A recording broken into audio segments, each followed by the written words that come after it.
મિત્રો કેમ છો મજામાં ને? તો આજે આપણે બનાવવાના છે ગ્લો ઇફેક્ટ. એટલે કે ગ્લો ઇફેક્ટ કઈ રીતના તમે એડ કરે, તો ચાલો ફટાફટ બનાવી દઈએ. આપણે હવે વધારે બહુ બધું ચાલુ કરી દેલું છે એટલે આવું બહુ બધું એ નહીં કરાય. તો આપણે જેનું જે કામ કરવાના છે એ જ આપણે બતાવીએ. ચાલો તો વિડીયો ચાલુ કરીએ.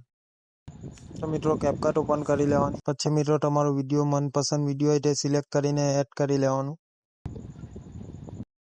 પછી મિત્રો આ વિડીયો મેં સિલેક્ટ કરેલું છે મારું મનપસંદ. આ તો મેં તમને બતાવવા માટે.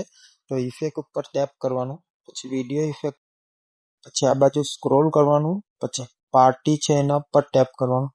પછી આ પહેલું જ છે જોઈ લો, કલર ફ્લેશ, એના પર ટેપ કરવાનું.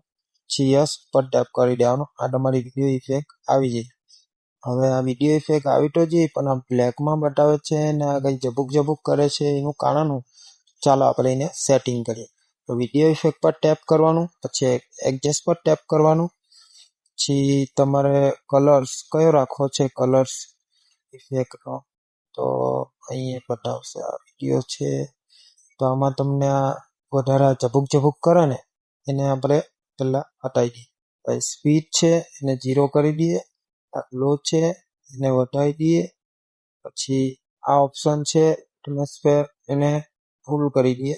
એટલે કે આપણો રિયલ કલર હોય વિડીયોની અંદર તે આવી જાય. અને કલરને ગોલ્ડન કરી દઈએ આ રીત. હવે આ રેન્જ છે એને થોડી માઇનસ કરીએ આ રીતના 23 પર. અને ગ્લો છે એને તમારા વિડીયો હિસાબે રાખવાનો. તમારા વિડીયોની અંદર વધારે બી નહીં રાખવાની ને ઓછી બી નહીં રાખવાની, થોડી ઘણી ગ્લો આવવું જોઈએ. તો આટલી આવી જાય.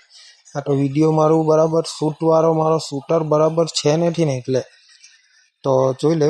ઠીક છે, યસ ઉપર ટેપ કરી દેવાનું. પછી આ જોઈ લો B4. પછી અહીંયા ગ્લો લાવી દો. અને પછી મિત્રો એક્સપોર્ટ ઉપર મારીને વિડીયો સેવ કરી લેવાનો. તો મિત્રો જોઈ લીધું ને ગ્લો ઇફેક્ટ કઈ રીતના એડ કરાય. તો તમે સમજી ગયા હોય તો સારું, અને નહીં સમજાય તો કોમેન્ટમાં જણાવજો કાં તકલીફ આવી તમને, તો મેં તમારી થોડી ઘણી હેલ્પ કરા. એટલે કે થોડી ઘણી નહીં, વધારે પૂરેપૂરી હેલ્પ કરા. જે થતું હોય તે જ કરવાનું. પછી નહીં થતું હોય તો ના પાડવાની કે નહીં થતું. નવા હોય તો સબસ્ક્રાઈબ કરવાનું ભૂલતા નહીં. ને વિડીયો પસંદ આવ્યો હોય તો લાઈક ને કોમેન્ટ કંઈ જણાવજો. ને બીજું કયા ટોપિક પર વિડીયો લાવું એ બી મને કહેજો.